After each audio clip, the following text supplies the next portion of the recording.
Иран улсын ерөнхийлөгч дайныг зогсоох нөхцлүүдийг зарлалаа.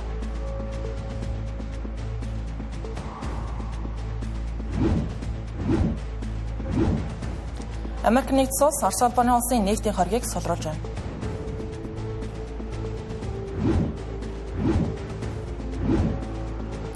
Украин Франц улсын ерөнхийлөгч нар Парис хотноо уулзжээ.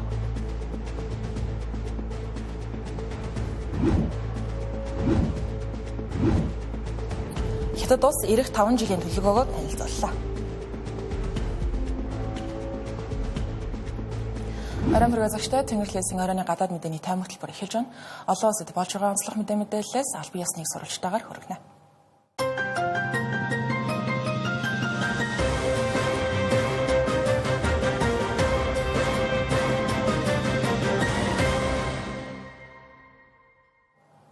Эхний мэдээллийг хүргэе. За Иран улсын ерөнхийлөгч Масуд Пезешкан Ираны дайныг зогсоох нөхцлүүдийг зарлалаа.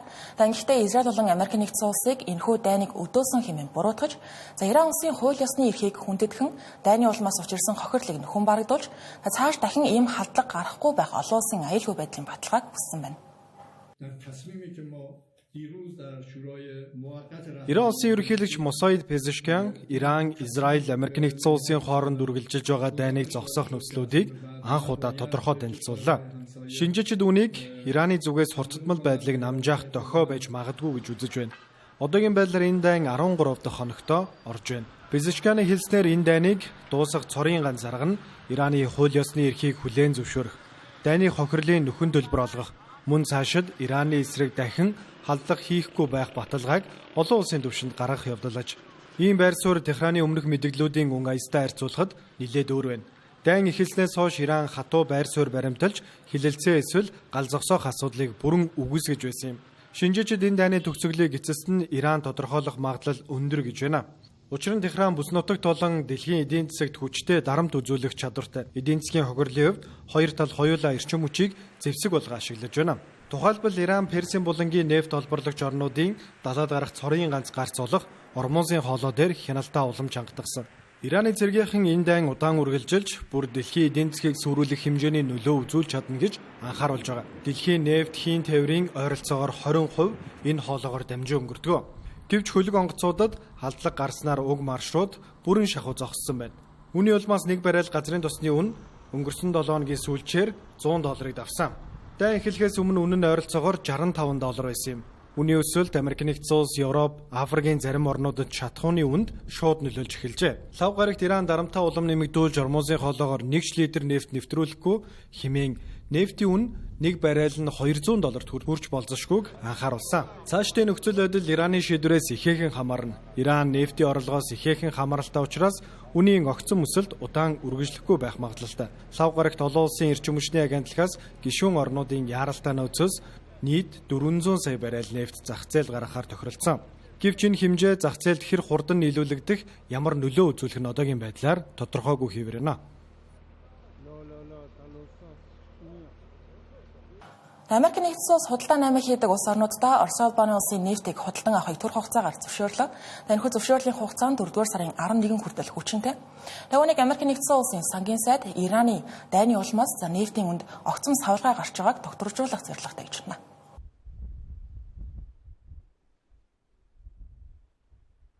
Америк нэгдсэн улс Ираны эсрэг үргэлжилж буй дайны улмаас дэлхийн эрчим хүчний зах зээлд үүссэн дарамтыг бууруулахын тулд Оросын нефтийг худалдан авахтай холбоотой зарим хоргийг төрөх хугацаанд сулрууллаа.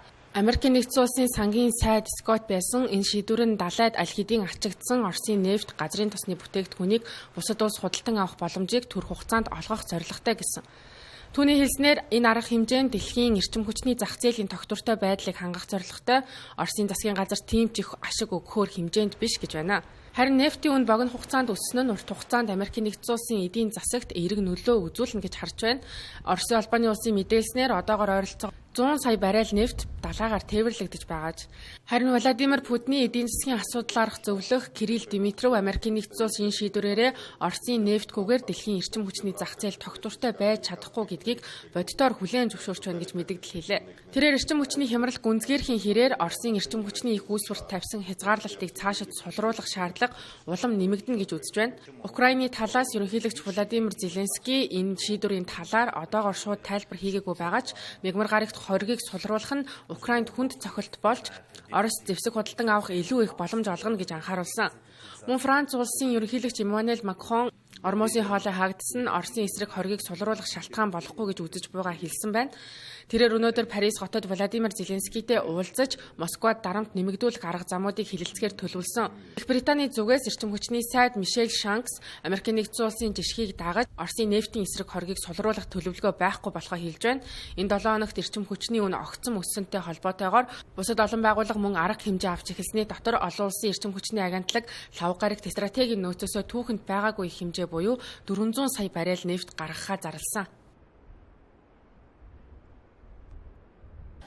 Украин улсын ерөнхийлөгч Владимир Зеленский болон Франц улсын ерөнхийлөгч Эммануэль Макрон өнөөдөр Парис хотод уулзаж байна. Талууд Орос улбаны улсын нефтийг хууль бусаар тээвэрлэдэг сүүдрийн флотын эсрэг дарамт шахалтыг нэмэгдүүлэх талаар хэлцэн гэжээ.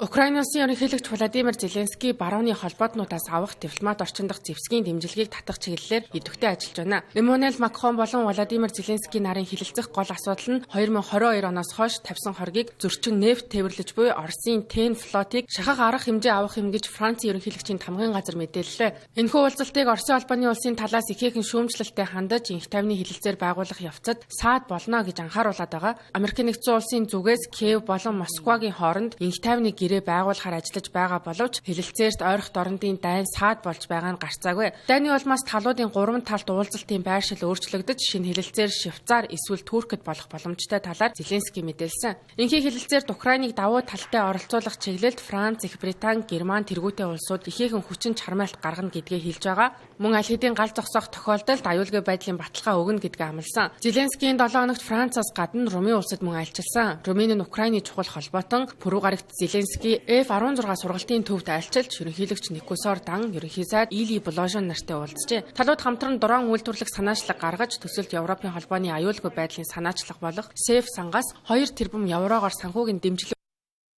мэдээлсэн. Үүний өмнө лав гарагт Зеленский Германы парламентын төлөөлөгч Жулия Клокнахыг хүлээн авч уулзсан. Америкийн нэгдсэн улс өнгөрсөн жил Украинд үзүүлэх дэмжлэгийг багасгасны дараа Герман Киевийн хамгийн том түнш болж цэргийн тусламжийг эрс нэмэгдүүлсэн. Цаашид ч гэсэн дэмжлэг үзүүлсэн хэвээр байж 2026 онд 11.5 тэрбум еврогийн дэмжлэг үзүүлэх хамлалт өгсөн. Үүнд IRIS-T агаарын хамгаалалтын систем, Patriot Pujing-ийн довтлогооноос хамгаалах систем зэрэг багтаж байгаа. Зеленский цааш Европын айлчлалынхаа хүрээнд Испани улсад очихоор төлөвлөжээ. Испани батлан хамгаалахын сайд Маргарита Роболс Украинд дэмжлэг үзүүлсэн хэвээр байхаа амлаж байгаа. Өнгөрсөн 11-р сард Украин Испаниас 615 сая еврогийн шинэ зэвсгийн тусламж авсан бөгөөд үүнийг Испани ерөнхий сайд Педро Санчестэй Мадрид хотноо уулзах үеэр тохиролцсон юм байна.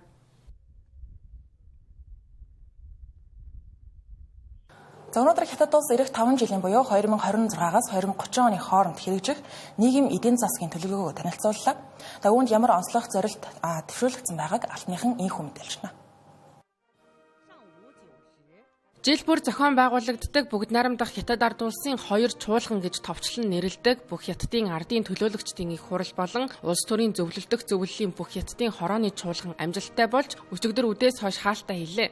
2 чуулган дотоодын өнцөг булан бүрээс ирсэн нийгмийн янз бүрийн салбарын төлөөлөгчид нэг дор цуглаж улс орны чухал асуудлыг хэлэлцдэг. Мөн олон улсын тавцанд Хятад улсын бодлого болон хөгжлийн чиг хандлагыг судлан таних талаар Хятадыг ажиглах, Хятадыг ойлгох, Хятадын боломжийг ашиглах цонхыг олон улсад нээж өгдөг.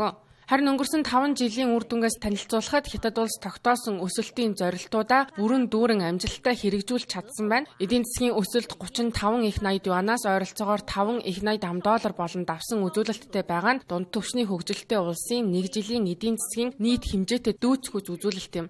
Мөн жилийн дундаж өсөлт 5.4% хүрээд байгаа нь дэлхийн дундаж өсөлтөөс мэдэгдэхүйц өндөр байна. Аж үйлдвэрийн салбарын нэмэн өртгийн хэмжээ 16 жил дараалан дэлхийн 1-р бичигдэж, хиймэл оюун ухаан, сансар болон агаарын аяллаа технологи, квант технологи зэрэг салбарт шинжлэх ухаан судалгааны олон тооны томоохон ололт амжилтууд хурдцтай гарч байна. Өнгөрсөн жил бол Хятадын 14 дахь 5 жилийн төлөвлөгөөний төгсгөлийн жил байсан. Хятадын эдийн засаг 5% өсөлт үзүүлж, эдийн засгийн нийт дүн 140 их 80 юан буюу ойролцоогоор 20 их 80 ам долларт даваад байгаа. Өндөр технологийн үйлдвэрийн нэмэн өрт 9.4%-аар өсөж, аж үйлдвэрийн салбарын робот үйлдвэрлэл 28%-аар нэмэгдэж, шинэ эрчим хүчний автомашины жилийн үйлдвэрлэл 16 сая ширхгээс давсан байна. Одоогийн 15 дахь жилийн төлөвлөгөөнд 20 үзүүлэлт дэвшүүлсэн.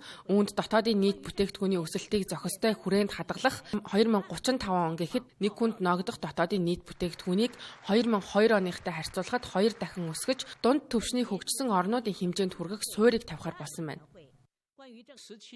14 дахь 5 жил буюу 2021-ээс 2025 оны төлөвлөгөөний хугацаанд эдийн засгийн жилийн дундаж өсөлтийн хурд 5.4%-тай байсан.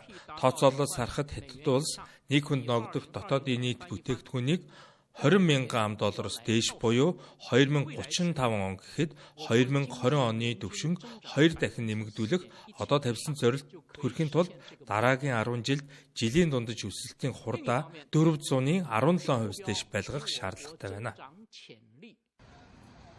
Харин энэ оны зорилт бол 4.5-аас 5%-тай байгаа юм. Эдийн засгаас гадна 15 дахь 5 жилийн төлөвлөгөөнд томоохон стратегийн ажлуудыг нийт 6 чиглэлийн 109 томоохон чухал бүтээн байгуулалтын төслүүдийг эхлүүлэхээр баталсан. Мөн Хятадын бүх ард түмний аж амьдрал чиглэсэн шинжилсэн төлөвлөгөөнд тусгагдсан 20 үзүүлэлтээс 7 нь иргэдийн амжиргаатай холбоотой буюу нийт хөтөлбөрийн 3-ны 1-тэй тэмцэж байна. Анхаарал татаад байгаа нэг үзүүлэлт нь хүн амын дундаж наслалтыг 80 хүргэх зорилт тавиад байгаа юм. Технологи хөгжлийн салбарын тухайд интеграл хэлхээ, сансар болон агаарын аялал, био ангаах ухаан, нам өндрийн эдийн засаг, шин төрлийн эрчим хүч хуримтлуулах технологи, ухаалаг робот зэрэг шинээр хөгжиж буй тулгуур салбаруудыг квантын технологи, био үйлдвэрлэл, ногоон улс төрөгчийн эрчим хүч, халуун цөмийн реактор, тарих компьютерийн интерфейс, биежилсэн хиймэл оюун ухаан 6G зэрэг салбаруудтай хамтран хөгжүүлэхээр болжээ. Улсын хэмжээнд жил бүр 8 болон түүнээс дээш цөмийн реакторын блокуудыг баталдаг. Цаашдаа ч энэ хэвээрээ байх болно. Өөрөөр хэлбэл бүгд найрамдах Хятад улсын ирээдүйн эрчим хүчний системд цөмийн эрчим хүчний үүрэг улам чухал болж байгаа. Өндөр түвшний шинжлэх ухаан технологийн бие даасан хүчийг бэхжүүлж, дижитал хятад бодлогыг гүнзгийрүүлэн хэрэгжүүлж, дотоодын нийт бүтээгдэхүүн дижитал эдийн засгийн гол салбарын нэмэн өртгийн хэмжээний эзлэх хувийг 12.5% хүртэл нэмэгдүүлэхээр тусгасан.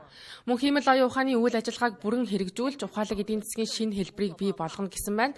Ухаалаг эдийн засгийн шинэ хэлбэр гэдгийг энгийнээр тайлбарлавал хиймэл оюун ухааныг ус цахилгааны хэрэглээ шиг бүхий л салбарт нэвтрүүлж, хүний өдөр тутмын амьдралтай нэгтгэн уялдуулах хиймэл оюун ухааныг хаанч байлгахаар зохицуулах юм а.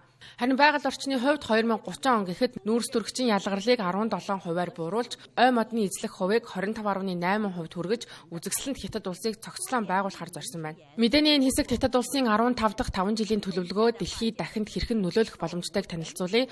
Өдгөө дэлхийд дахины тогтворгүй байдал нэмэгдэж, дэлхийн эдийн засгийн өсөлт саарч байна.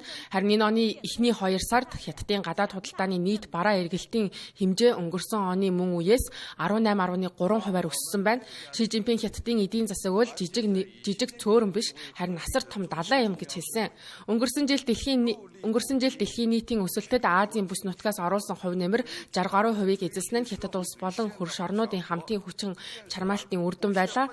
Хятад улс дэлхийн үйлдвэр төдийгүй дэлхийн зах зээл байхыг зорж Хятадаас худалдан авах, Хятадаас экспортлох, Хятадд хөрөнгө оруулах гэсэн 3 гол брендийг бий болгон Хятадын зах зээлд өндөр чанартай бүтээгдэхүүн үйлчилгээ улам ихээр нэвтрэхийг дэмжиж ажиллана гэдгээ мэдгцээ. Хятад улс бүс ба зам өндөр чанартай хамтын бүтээн байгуулалтыг үргэлжлүүлэн ахиулж, Монгол улстай хамтран бүтээн байгуулж буй улс орнуудтай дэд бүтцийн холболт дүрм стандартын уялдаа холбоо ард түмний харилцан ойлголцыг гүнзгийрүүлэх зэргээр стратегийн уялдаа холбоогоо бэхжүүлж, хамтын хөгжлийг анхаарч ажиллах юм байна. Мөн энэ онд бүгд найрамдах Хятад ард улс Оросын холбооны улсын стратегийн түншлэлийн харилцаа тогтоосны 30 жилийн ой олно. Харин Америкийн нэгдсэн улстай харилцан ашигтай хамтран ажиллах ирээдүйг ирмэлзэж байгаагаа мэдээлсэн. Хэд улс Америкийн нэгдсэн улстай бүхэл салбарт хамтран ажиллаж харилцаа холбоогоо бэхжүүлэн хоёр талын хамтын ажиллагааг өргөжүүлэхэд бэлэн байна. Мөн үүний зэрэгцээ Хятад улс өөрийн гэсэн зарчим шаардлагуудтай.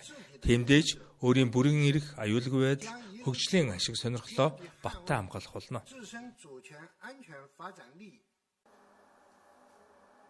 Хятад улс хамгийн том хөгжиж буй улсын хувьд дэлхийн өмнөдийн орнуудад үргэлж анхаарал тавьж чиглэн ажилладаг. Өмнөдийн улс орнуудын эдийн засгийн нийт хэмжээ дэлхийн хэмжээнд 40%-аас дээш болсон үзүүлэлттэй байна.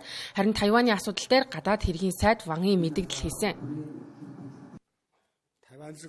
Тайваны асуудал бол Хятадын дотоод дахь хэрэгэ. Тиймдээж гадны улсуудын давж болохгүй улаан шугам гэж бий.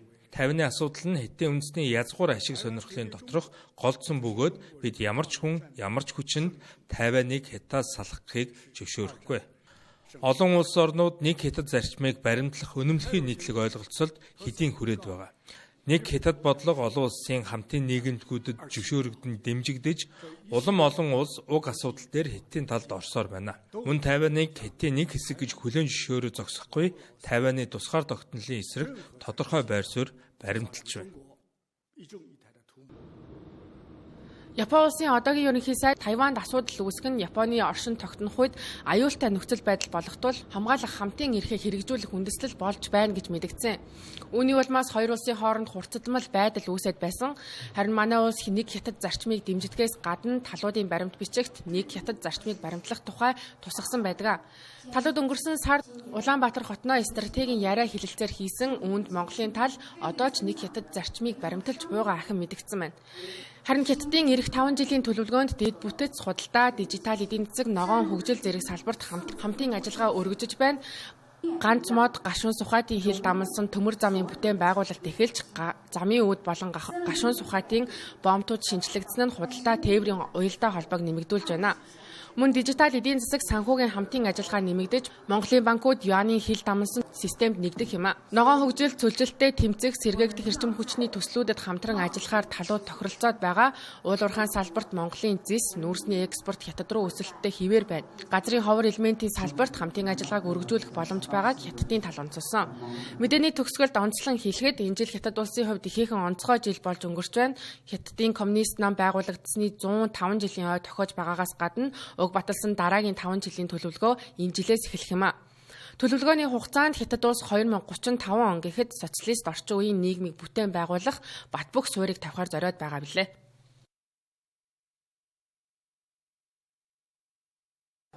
За 2024 оны 3 дугаар сард Орос улбаны улсын Красногорск хотод халдлага гарч 144 хүн амьсгалаа алдаж 500 гаруй хүн шархагдсан хэрэгээс хойш 2 жил өнгөрсөн байна. Өнөөдөр Москвагийн шүүхээс энэхүү хэрэгтэй холбогдуулан 15 хүнд бүх насаар нь хорих ял оноосон байна. Бүх насаар нь хорих ял оноосон хүмүүсийн 4 нь Тажикстан улсын иргэд. Мөн уг халдлагад хамтран оролцсон террорист бүлэгэлтэй холбоотой гэж үзсэн өөр 11 хүнд бүх насаар нь хорих ял оноосон байна. Тэдний дунд Орос улсын иргэд ч багтжээ. Харин халдлагад шууд оролцоогүй ч холбоотой гэж тогтоогдсон өөр 4 хүнд 19-с 22 жилийн хорих ял оноосон байна.